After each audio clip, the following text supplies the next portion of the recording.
very best to lean in and equip you with the tools that you need to succeed. We love to help you if you ever have questions about social media, about email marketing, is what we're going to be talking about today. We love your questions because it really helps us fuel uh, these conversations, and we want to actually help you with the things that you need help with.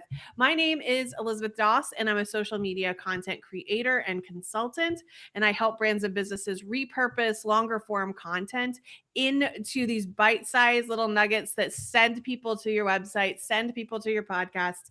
Anyway, I really enjoy helping people do that, but I also create animated GIFs. I'm a verified artist with Giphy. My GIFs have been viewed over 6 billion times, and I've helped brands and businesses do the same. And I am joined today by the illustrious Stephanie Gillis-Paulgard, and we are going to be talking all things email marketing. And this is something I still am horrible at.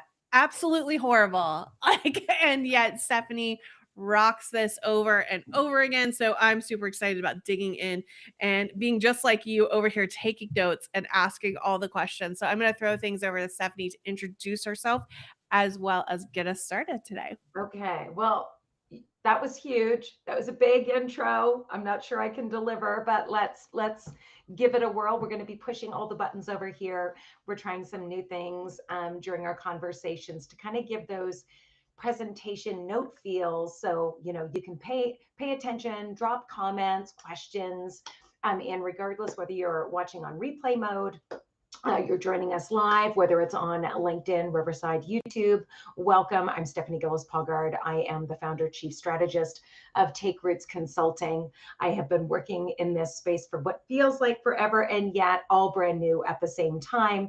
As a PR, marketing, brand architect, if you will, I help small businesses and those larger ones too get confident, build that confidence to tell their story across multiple mediums, whether that is pitching to the media, whether that is, as we say, we're going to be talking about email marketing today, to those blog posts, those building up those content strategies with them. And again, Elizabeth, you and I like to have a little bit of fun.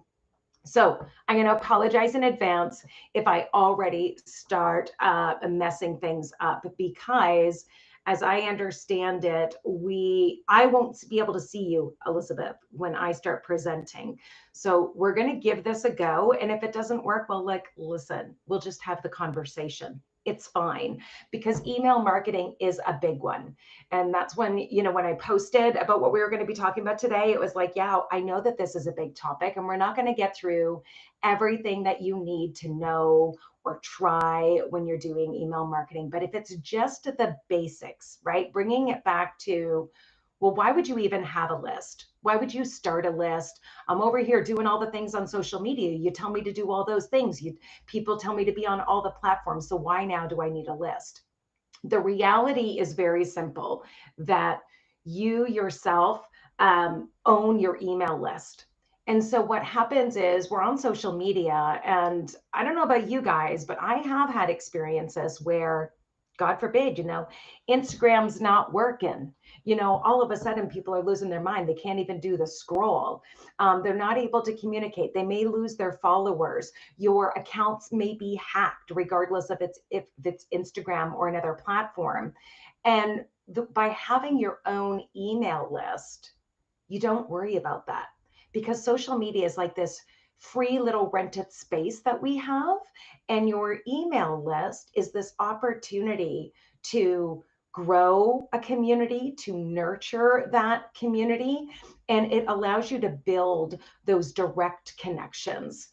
So while you're prospecting, while you're building, while you're showing up and giving all of the value, you're able to continue to build. So social media, we're not saying stop. I mean, God, that would kind of sound silly, wouldn't it? We've done a whole series of conversations about how to show up and build content.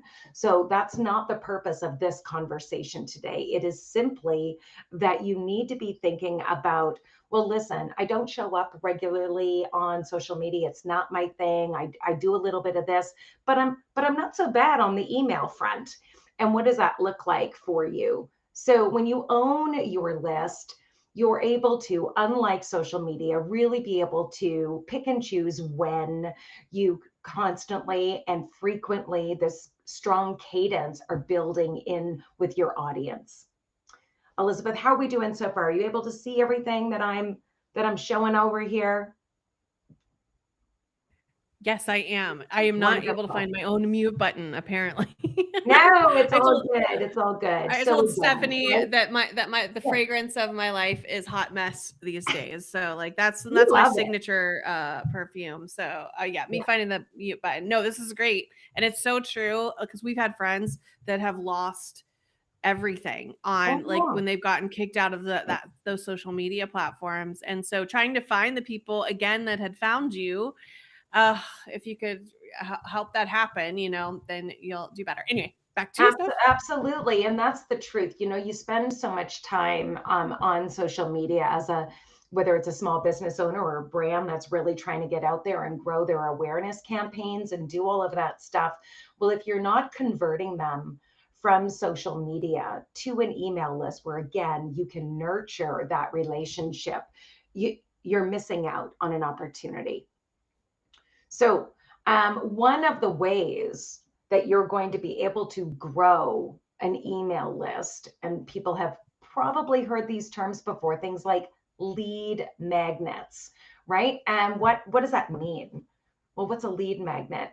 It is when and why would I do it to grow my list? Well, there's an exchange happening here where you're offering up something of value that also positioned you from as a thought leader, as an quote unquote expert. I'm not a huge fan of expert. I feel like we're always learning and growing, but that you can position some valuable information, and it is usually right for free, that there's this transaction that happens. Give me your email address and I will give you this valuable piece of. And I really want people to think about the types of lead magnets. Now, there could be a whole conversation, and maybe that'll be another topic for us on another day around lead magnets themselves. But oftentimes you think about checklists or templates that you can offer up to your audience. So in my case, I've offered us a lot of content creation tips on how to pitch to the media and what a templated pitch via email could look like, a standardized deck, and again, follow these 3 steps to do. I used to sell a lot of digital assets, right? Digital templates. And in the wake of COVID, there was a big opportunity, and the opportunity still exists now. If you're scrolling on any social media platform, you will see offers come up, and that is exactly what I'm talking about, are these lead magnets that people are using, businesses are using, small business owners to big brands, whatever that is, and they're converting from a freebie onto that email list, so that now again they can continue to nurture that relationship. Always you need to focus on the value. What we want to do is we want to show up consistently, and we want to show up with value first. Nobody wants to be sold to. So the title of this conversation, it's really true, right? When you build the list, and you can build the relationship. This is one of my favorite slides, because we all have experienced this. Okay, we've all experienced this notion of, we've signed up to receive a newsletter, and now I'm getting 2 3 messages from this same account daily, or 5 or 6 different offers a week. And again, guys, that's spammy. We do not want to be spammy. That's why we want to start with value first. When do we show up? When we actually have something to say. Try to keep a regular schedule. So typically, a very good cadence for email marketing is once a week, but then be consistent with that. Like if it's going to be, oftentimes it's like a Tuesday. Tuesday is a great day for email. People are really busy on Mondays. You don't want to bury it on Friday because people are already thinking about the weekend. But on Tuesday, it's like I got a day behind me of my work week, and it's fresh and it's easy, and it's good to see that consistency showing up. So try to keep that regular schedule. There's also an opportunity. It's not just about that every Tuesday. When there's something super important that you don't want to get lost in just a regular newsletter, then blast out something very specific, but really think through that subject line. Really think through why you would decide to send that particular one out on a blast. Remembering that, how many emails do you get every single day in your inbox? Make sure it leads with value first. What's in it for them? You may be trying to get people to register to take a masterclass. You may be trying to get people to use the discount code over on your online store, or you have a big sale coming up because you have a brick and mortar, fill in all those examples. But what's happening is if you just start blasting all the time, it becomes noise. And guess what happens? Your unsubscribe rate goes up really high because you're not offering them any value. So regular schedule and quality always over the quantity. Thoughts, Elizabeth? How are we feeling about the spammy ones? How many times do you hit unsubscribe? Yes. And I love that Gmail has this new like feature where it's like, you haven't opened up any emails from this person in a while. Do you just want to go ahead and unsubscribe? And it'll like, so you just like unsubscribe.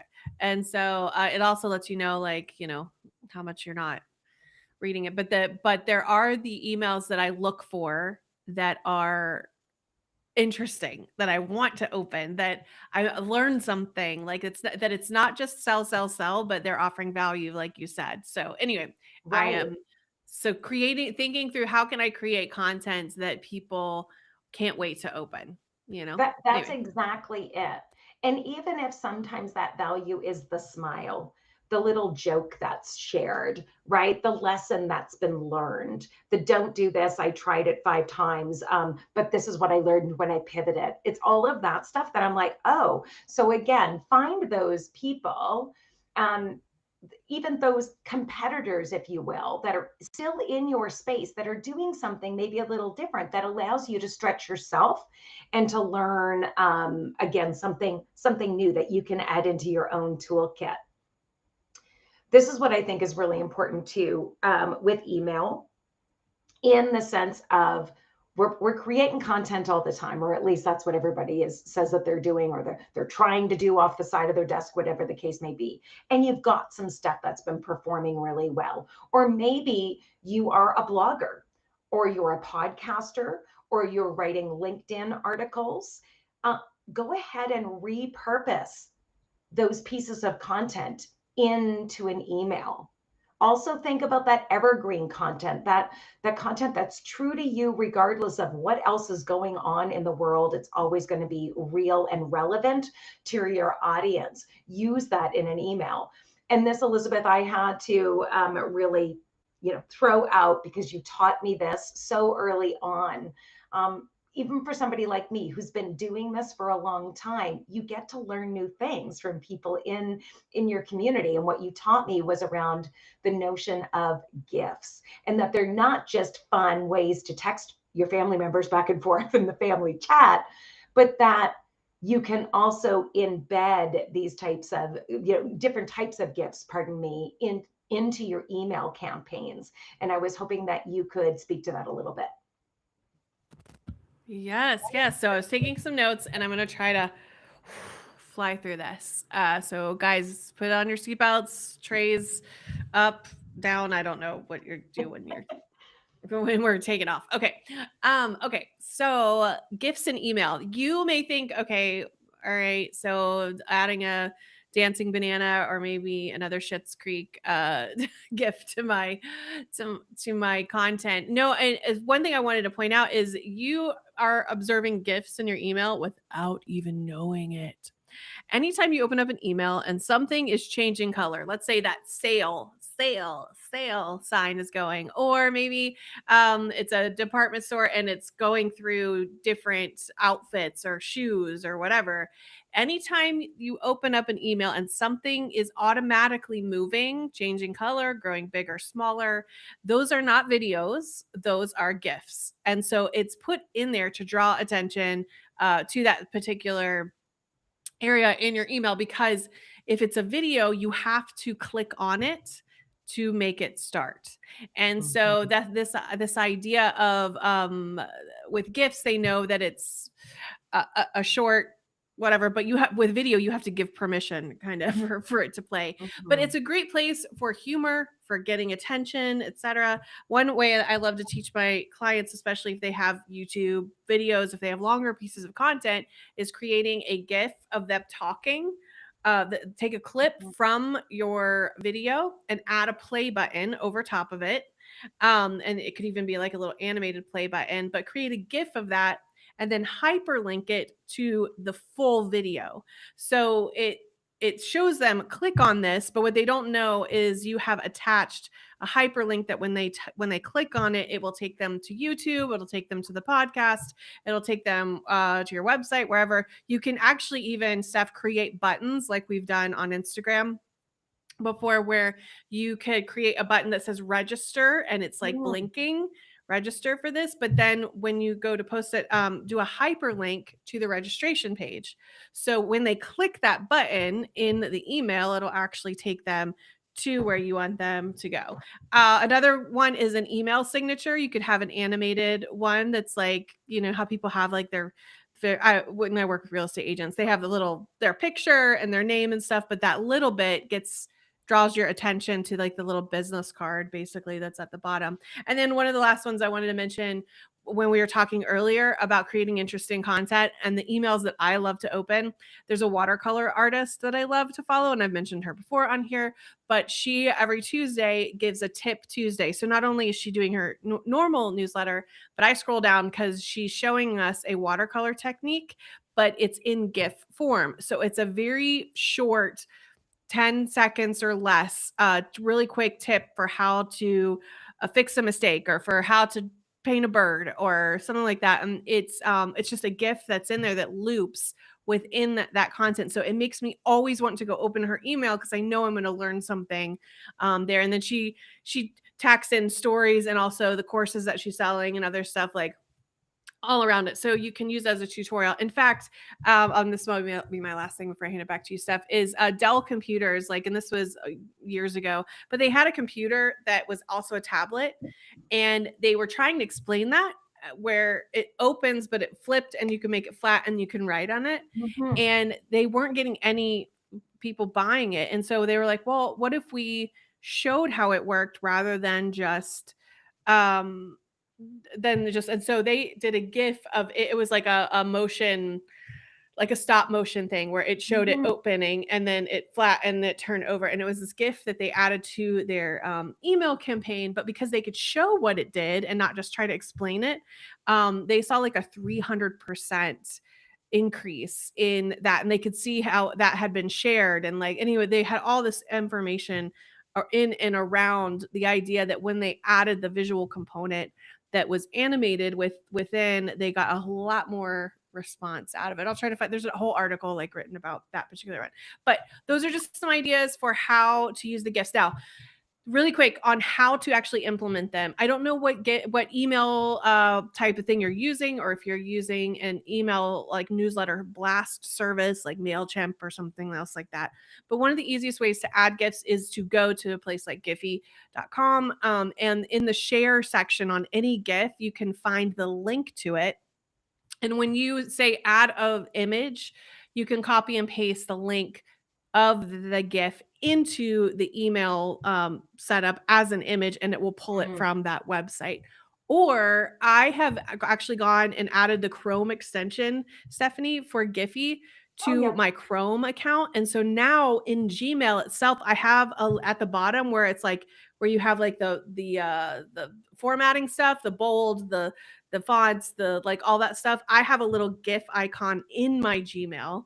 So all I have to do is click that, and I can search my at Take Roots PR gifts that you have there. And so you can add gifts within Gmail from Giphy and it pulls up a search bar, and you can just type whatever you want to search Mhm. and add those right within your gifts side of things. So there's a couple different ways to tackle it. Anyway, that's your mini course and lesson on gifts and email. I so appreciate it. And again, It's amazing once you start doing it. I always say it's about flexing the muscle, right? So some people are like, oh my gosh, now you want me to do this and do that and think about this. Trust me, it feels initially, if you have not started building a list yet, and you're like, you want me to add this one more thing, Yeah. you're not going to get it all right away, and that's okay. Give yourself some Yeah. grace as you start to figure this stuff out. And you're always learning, and you should always be learning and testing things. And maybe some people that are listening in, they're like, oh yeah, we do A/B testing over here. Exactly. There's different ways to be able to test and see what resonates most with your audience, especially if you're focusing in on things like conversion. And even though we've talked about gifts, also just breaking up all the text, so whether it's a blog, whether it is an e-blast or a newsletter that you're doing, remember that people consume content differently.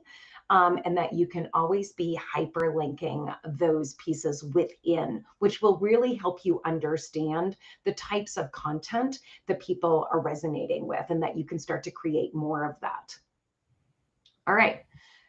Couple of more things to talk about. So at the beginning, and again, lead magnets is huge conversation. It's an absolute huge one. It's a monster. And there's lots of people that say, oh yeah, I have this lead magnet, but nobody's grabbing it from me. Well, are you actually promoting the lead magnet? And what I wanted to do was just highlight a few ways. Again, this is about growing your email list so that you can build that trust in those relationships with your current clients or prospects by lead or through lead magnets. So I highlighted in bold there a few examples of where you may already be doing it. And if you're not, this may be stuff that you want to consider building in, whether it's, you have a website. Do you have a pop-up where it says, sign up to receive the newsletter? Do you have a banner that's scrolling or very easy for somebody? If you're directing them already to your website, why would you not ask them to sign up and receive your regular email that's filled, jam packed with free value for them all the time? That allows you to position yourself as a key thought leader, somebody that's like in the know in whatever area of business you are in, and the types of offerings, services, and products that you have. But think pop-ups and think banners. There's lots of like plugins. So if you're somebody who doesn't build websites and you're like, well, I guess I can ask my person. Yes, ask your person, whoever that is that's working on that. And then think about social media. How are you currently using the different social media platforms that you are on right now to, again, grow that list? So if you make a lot of posts, and you refer to, grab my 3 or my step-by-step 2, and then, link in bio, Right. they've gotten so much better in your bios of being able to showcase the different links that you have, the different offerings that you have. Be able to use that. Again, I'm going to throw out, I talk a lot about Instagram. It is actually one of my most frequent platforms of all of them. And if you're doing Instagram stories, if you are doing reels right now and you're not already embedding links in those stories, or you're telling a story and say, hey, if you liked these top 2 tips to Yeah. do, fill in the blanks, click here. And then like you're pointing down and you can drop Mhm. the link. And Elizabeth, again, this is where the gifts come into play. You had taught me that I don't even know, 2, 3 years ago at this point, maybe even longer, that you can drop a GIF over that link. So if you don't like the look of the link, even though you can give it whatever name, whatever words you want, click here to grab, you can drop a tap here, or the funny little cat, or all of the things, right, to make it fun and inviting. So use the posts that you have, use the link features within the platforms to be able to guide them. If you're big on Pinterest, go ahead and do it there. It doesn't matter which platform, but get comfortable with trying to place them in other spots. I will also say, it's not on there, but if you're busy and you invite people in the DMs, and you say things like, hey, my DMs are always open, or you're doing a poll, as an example on Instagram. I love this feature because imagine if you have two lead magnets that answer a question. So, regardless if they would like more information on how to build an email list or my top 3 content creation tips, and they get to pick one in the Instagram story as an example. What's beautiful about that is you can go in and see who actually responded to that poll. And then you can get super active in the DMs and say, hey, I saw that you participated in my poll, that you were really interested in learning more about content creation tips. I have this freebie. If you'd like it, grab it here. And this is where, again, you can start to convert the people that are simply following you and engaging in some of your content already, and then moving them over to an email list. Think about blog posts. Think about those LinkedIn articles. All of them have the ability to hyperlink the words to bring them somewhere else. And if you're on a podcast or if you're doing lives, don't forget to throw it out there or say, DM me if you would like and fill in the blank. So let's not lose that opportunity to really build that connection. Thoughts, Elizabeth? Yes.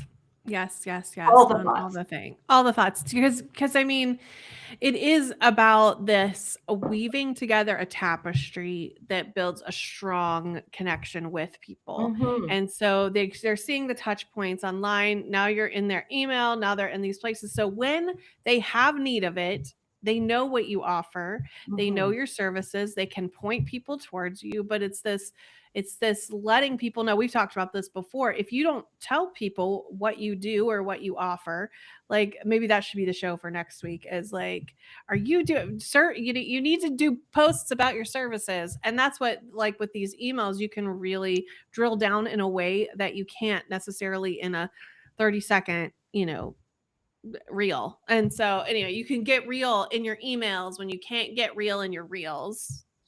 That, and you know what? How well said. The real piece. Like, again, people are like AI, AI. Sure, you can use AI to start or get it out of your head and talk to your Mhm. chatty Right. and get it to help you build out some of this stuff. But please go back and make it personal. Yeah. Like, and really give a story, give that lesson, give that opportunity. So I've already spoken to this. It really is about using those interactive tools, like I was saying, on Instagram stories, that poll feature, that survey, asking a question, being able to do. The power is in the follow up. I always say this, but I also want to, as I stop sharing my screen and get us back to this too, as we get ready to wrap up this conversation, it really is about being of service, right? If we're going to show up and let's bring that value, we only have so much time in the day, right? People are busy, they're inundated with Right. information. Think value. How do you go ahead and serve up something to your community? People are so busy about just growing numbers, but it's not about the numbers. That's going to contradict a lot of what you hear in other places. I don't care about vanity metrics. People will say, I've heard this many times with clients, well, I only have 20 people on a list. You have 20 people on a list. You have 20 people that you can talk to and offer advice to, or know how, or give them more value so that when they're ready, because you have to meet people where they are. And they may not be ready in this moment when you're trying to offer up a master class or when you're trying to fill a workshop or. But if you just keep showing up, like you said, Elizabeth, oh, I'm here and I'm here. So, but when you're ready, and I'm speaking to those 20 people, that those are valuable touch points. And I don't want people to miss out on that simply because they're scared. And yes, there's lots of things like email sequencing and setting up things in the back. And that's why I said email marketing is a very big conversation and it's not dead. There are so many people that are like, email marketing. I'm like, dude, not dead. In fact, this could be, if you are not already doing it and you start today, if you are watching this on replay or even in live mode, and you're like, you know what, I've been thinking about it. I get emails from other people. I kind of like what I'm seeing. I think I can do something there. Give it a try and slowly start to build in, as I said, like that consistent cadence. It doesn't need to be long. Nobody has time to consume emails that are this long. So break it up. Be kind to yourself as you start something, but really come from a place of service and adding value into your communities, whatever part of it is, right? Whatever you're trying to do, it's always if you come from a place of service and you add value to the people that are with you now. Don't worry about 6 months from now or or a year from now and that I want to get to this. Serve the people that are with you now. And I think that that's a really strong message that often gets lost along the way because people are so focused on the numbers. So I know we're over time, Elizabeth, but I do want to throw it to you for final thoughts and to wrap up this week's conversation. Yes, I always get super inspired by this conversation with you because what it reminds me of is that I the people that have given me their email are like not localized. I guess that's not the right word, but like they've said yes at some point, Yes. whether it's because they had questions and they said yes. Like, so I have a form on my website where they can fill out, like just if they're curious about getting their own gifts, and I get an email from that. But then I can put that in that one list that says these people were curious. Then if they buy with me, they get moved into this other section. And I was thinking about that the repeat offenders. I'm just kidding. They say it's better for you to keep a customer, that it's less expensive to keep a customer coming than going out and finding new ones constantly. And Yep. so email does that beautifully because it loops back and reminds them, hey, about these conversations, and I'm still here, and you liked what I had to offer to begin with. Why don't Mhm. you come back? Or maybe you have somebody else in your world that might find this interesting. So what I was thinking of is that community building part of it is really profound, in that. And you can go, like I said, you can go deeper in email than maybe you would on social media. You always talk about like don't show your cards, like Mm. where you don't give away too much. It's like there's levels of that. Social media, they get like that little taste of it. Email Yeah. marketing, you can go a little bit deeper, but then if you're doing courses or master classes or workshops, then you can go even, like you can show them the magic behind the scenes. Anyway, I thought it was a great conversation. I always think it is, and I am excited because I think at some point we need to do the email sequencing conversation, as well as some of the others. So I just want to thank everybody for joining us. We will be here next week, Tuesday at 10 a.m. And we're excited to find out what the topic's going to be. But if you have a question, if you would like us to explore any certain topic, we would love to hear from you and be able to address what you're actually dealing with out there in the real worlds. So, I hand it to you, Steph, to close us out today. Well, listen, I'm almost done my latte, so the conversation is ending at the perfect time. Not for a refill, but just to start thinking through as I look through some of the comments. Richard always has it right. Listen, whether it's on social media, in emails, whatever, please don't be boring. Boring usually results in an unsubscribed. And listen, let me leave you just with one more factoid as we start to think about what next week could look like. People go, oh, I don't have a strong open rate. Do you know what your open rate is? An average, and I mean like a good average open rate, 26 to 29%. And I look at some of the emails, that are email campaigns and things that I've worked on and continue to work on. And it warms my heart when I see 45, 52, 56 open rate, because you know what that does? That signals that people see value. So it goes back to your point, Elizabeth, of there's this one watercolor artist that I like look forward to receiving their email in my inbox every week. Great. And if it's every month for somebody who's just starting out, make that the email that somebody is excited to receive. That's it. And end of story. Cups up to each and every one of you. Have a great week. And again, if you have a question, go ahead and drop it to us. We're always interested to know, like Elizabeth said, what next week's conversation is going to be. So, cups up.